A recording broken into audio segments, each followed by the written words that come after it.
race. But on that part, I mean, I'm talking about Milan's and Inter's resurgence. Inter would be kicking themselves against, especially Juventus. It was almost like last minute penalty. Yeah. Dumfries.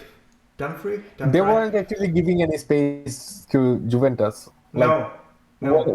wherever they like they're I don't know, pushing their throat like or something like this. Like yeah, they I don't know. They were actually smelling the bloods all over the Yeah, place, and I thought they would have won by at least 2-3, but again, 1-0, that's a dangerous lead. Yeah, yeah, any team can get back. Uh, but anyway, I was really fascinated by Inter Milan this season, given that they have different options.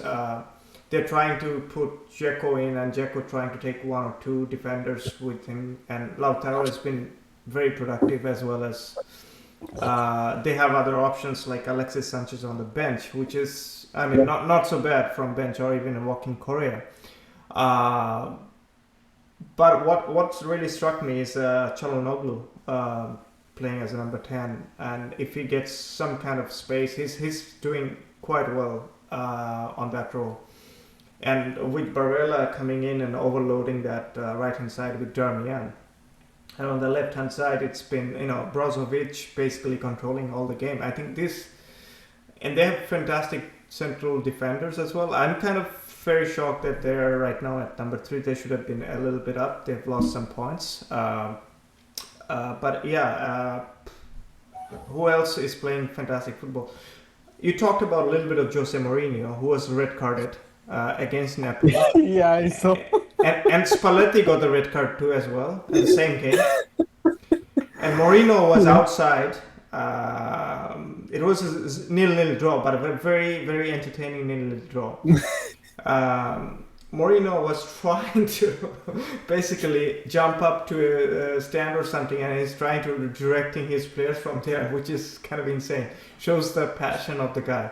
And he was eating eating outside of the stadium because he's not allowed in. So he took a picture and caption saying that I'm not allowed in the dressing room, so I'm eating outside of the good food, good stadium, good vibe. Just unfortunate that I cannot go in. So the guy is in a role. Well, well, Italian league got crazy sometimes. Like probably it was yeah, it was just before the Juventus goal. There were some actually crazy moments with referees, and Yeah. so like it can be crazy anytime. Anyone can get red card. And referees kind of likes to show red cards to, especially the coaches. I was watching that and I thought, okay, that's probably not much. even I was watching. Is it Mazzari is now Cagliari's coach or something? He said Yeah, something very normal, and he was shown red card anyway. Moving on to other teams such as Giovanni Simeone looks to be in fine form.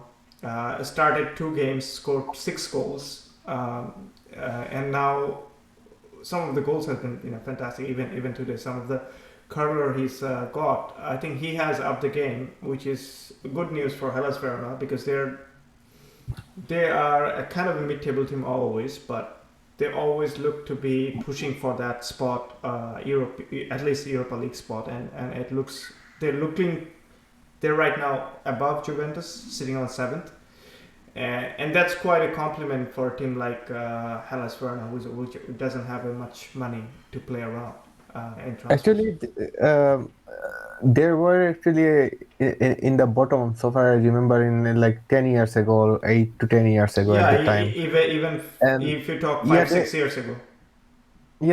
they changed the buying and selling strategy of the players, and it actually works out after like 4 5 years. Now it's like working out for them, and yeah, that's what we were actually talking about, like to know your resource, like use those sort of stuff, like for example. And one more thing, like I liked Giovanni.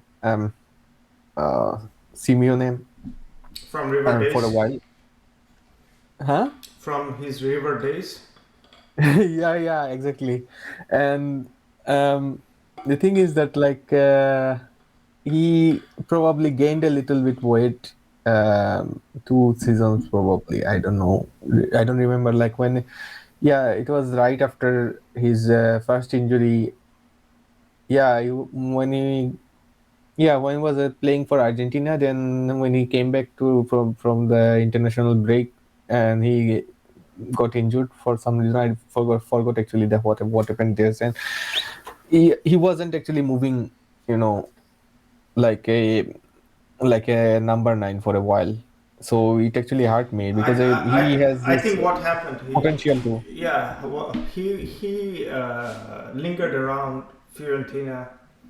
Fiorentina didn't work because of the coach. I can't remember the coach, but it was totally different kind of attitude, as well as he was not getting much chances.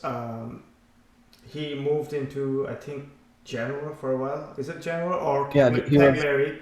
I think Cagliari were more of Joao Pedro sort of in attack. He was kind of playing as a second fiddle. It didn't work for him. So this time around, Hellas Verona. I mean, yeah, still they have Kalinic, and Kalinic is preferred as number nine.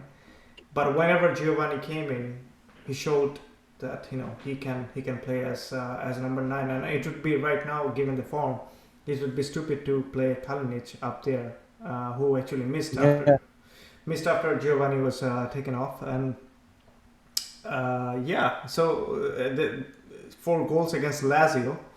And two versus Juventus is a big statement. So he's definitely in really great form, as well as he won the penalty, I think, last game versus his former team Cagliari. Uh, so yeah, looks to be in good form, as well as Sassuolo is getting some points as well. I think those teams I mentioned in between, like Fiorentina, Sassuolo, and Hellas Verona, are very very interesting teams on their day. They can be really really hard to play. Given that you have two Milans right up there with Napoli playing almost perfect football, and you have in between Roma, who's fairly good team, very good team. Lazio hitting some form, especially Pedro coming up with some goals. Atalanta is always there, so they're quite a bit of fun team to watch, especially in Syria.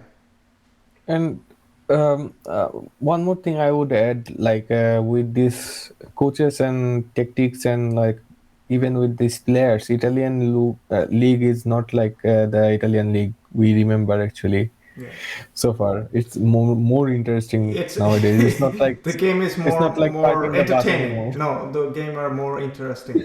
Even I was watching. I think it was Udinese versus, I can't remember who was it, Sarmiento or something like that. It was like a 2-2 goal thriller. Uh, Oh yeah, I watched that actually. Udinese versus I can't remember the other team. Cagliari or something. Is it Sampdoria? I can't remember, but it was fantastic. Yeah, Uh, three Almost two. like, It yeah, ends up 3-2. it must be Sampdoria because I remember Chichu Caputo. Yeah, Uh, but yeah, that's a lot of good football going on, and even when Roma plays, it's fantastic to watch them. Their build up and everything. yeah, I saw that actually. Yeah. And I Ca- was actually shocked when they got beaten up in like by 6-0 in Europa League. yeah, that was I actually couldn't believe.